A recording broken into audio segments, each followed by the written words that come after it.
हजारीबाग लोकसभा क्षेत्र के सांसद मनीष जायसवाल ने पहलगाम आतंकी हमले के उपरांत भारत सरकार एवं सेना की त्वरित, सटीक और निर्णायक कार्यवाही की सराहना करते हुए कहा कि यह जवाब निश्चित था।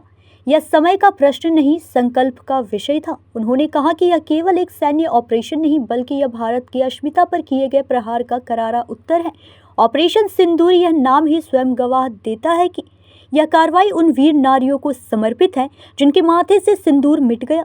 यह एक भावनात्मक प्रतिकार है जो संकेत करता है कि अब भारत केवल आंसू नहीं बहाता, वह बदला भी लेता है, वह भी दुश्मन की धरती पर।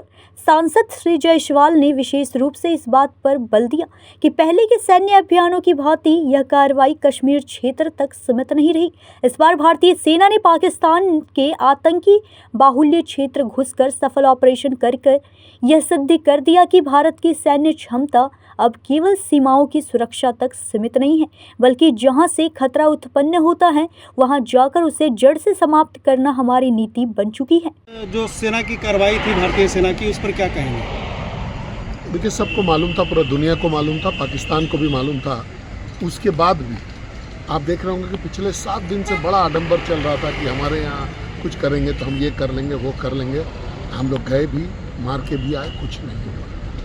और इस बार ये ऐसा स्ट्राइक हुआ है, ना तो यहाँ पर किसी को बोलने के लिए, ना तो विपक्ष से कोई आज सबूत मांग रहा है, इसलिए कि सेना ने स्वयं सबूत जो है चल करके दिया है। तो ये हमारे माननीय प्रधानमंत्री जी का जो 56 इंच का सीना है, उन्होंने पूरे विश्व को अपने पक्ष में लिया।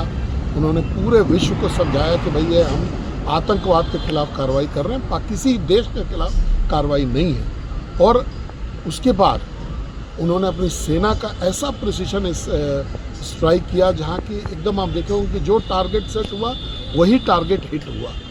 तो आज पूरे विश्व ने भारतीय सेना का जो है इसकी ताकत को देखा, इसकी सूझबूझ को देखा।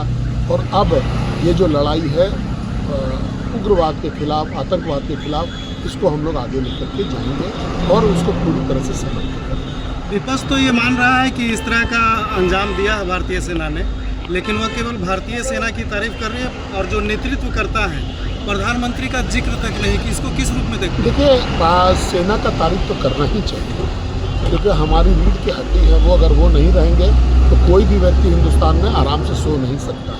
तो सेना का हम लोग तारीफ तो करेंगे, लेकिन जो नेतृत्व होता है, आपको याद दिलाएं 10 साल पहले का, यही सेना मजबूरी में कहती थी कि भाई हमारे पास गोला नहीं है, हमारे पास बारूद नहीं है, हमको ऑर्डर नहीं है गोली चलाने का।